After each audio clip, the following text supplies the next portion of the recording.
우리 각자의 인생이 한 권의 책이라면 과연 어떤 이야기들이 담겨 있을까요? 오늘 우리는 매일매일 아주 꼼꼼하게 기록된 한 사람의 인생 속으로 함께 들어가 보려고 합니다. 오늘 우리가 함께 살펴볼 이야기는요, 바로 이 책, 하루 한 편, 내 인생이 들려주는 이야기입니다. 70살에 은퇴한 교사분이 1년 365일 하루에 하나씩 자신의 삶 속 이야기를 꺼내서 엮은 아주 특별한 책이죠. 와, 정말 멋진 말이죠. 저자는 단순히 과거를 추억하려고 이 글을 쓴 게 아니었어요. 자신의 삶을 잘 다듬어서 다른 사람들에게 하나의 선물처럼 건네고 싶었던 거죠.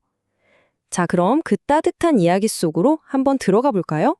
네, 이 365편의 이야기를 들려주는 분은 과연 어떤 삶을 살아오셨을까요? 저자는 스스로를 시간의 먼지를 줍는 사람이라고 표현해요. 그러니까 살면서 무심코 지나쳤던 그 수많은 순간들, 그 시간의 먼지 같은 기억들을 하나하나 쓸어 담아서 그 의미를 되새겨보는 작업을 한 거죠. 모든 인생이 그렇듯 이분의 이야기도 봄에서 시작합니다. 바로 그 사람의 바탕이 만들어지던 젊은 시절이죠. 그의 인생이 어떻게 뿌리 내렸는지 한번 따라가 보겠습니다. 타임라인을 보면 어찌 보면 평범하게 느껴질 수도 있어요. 시골에서 태어나서 39년 동안 교직에 몸담으셨고 지금은 평범한 할아버지가 되셨죠. 하지만 이 평범한 연대기 속에 아주 특별한 배움들이 숨어 있었습니다. 이 부분이 정말 인상 깊은데요. 저자는 인생의 가장 중요한 가치들을 아주 작고 소박한 기억들에서 찾아내요. 가난했던 시절 보리밥 한 숟갈에서 겸손을 배우고 친구가 나눠준 빵 한 조각에서 나눔을 깨닫고 이런 기억들이 차곡차곡 쌓여서 지금의 저자를 만든 거죠. 하지만 인생에 따뜻한 봄만 있을 순 없겠죠. 누구에게나 그렇듯 뜨거운 여름에 시련이 찾아옵니다. 그리고 놀랍게도 저자는 바로 이 고난 속에서 가장 깊은 지혜를 얻었다고 말해요. 실패가 선물이라? 여러분은 어떻게 생각하세요? 저자는 자신의 삶을 통해 이 말이 진짜라는 걸 보여줍니다. 그에게 닥쳤던 큰 도전들이 사실은 삶의 방향을 더 좋은 곳으로 이끌어준 선물이었다는 거죠.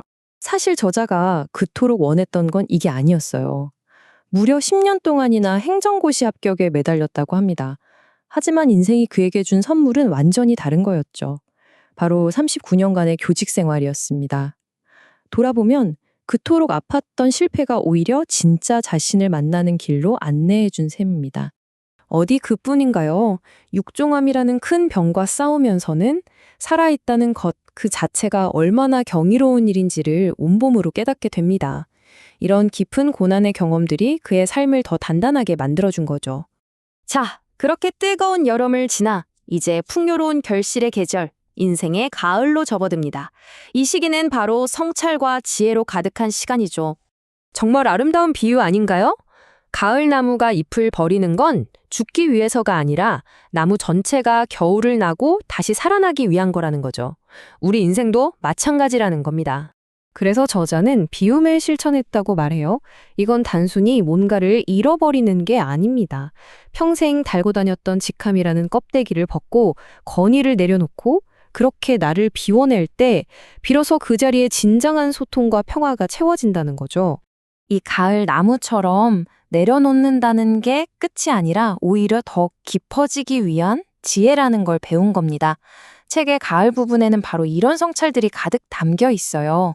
그런데 말이죠. 이렇게 지극히 개인적인 이야기들을 왜 굳이 책으로 엮어서 세상과 나누려고 했을까요? 저자에게는 아주 소박하면서도 깊은 바람이 있었습니다.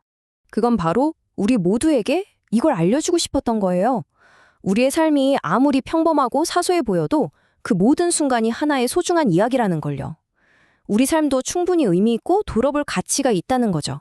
결국 이 책은 대단한 해답을 주는 게 아닙니다. 그냥 사는 게 좀 힘들고 버겁다 싶을 때 옆에서 가만히 불을 밝혀주는 작은 등불 같은 존재가 되길 바라는 거죠. 우리가 혼자가 아니라고 그렇게 다독여주는 것 같아요. 그리고 책의 서문은 이렇게 끝나요.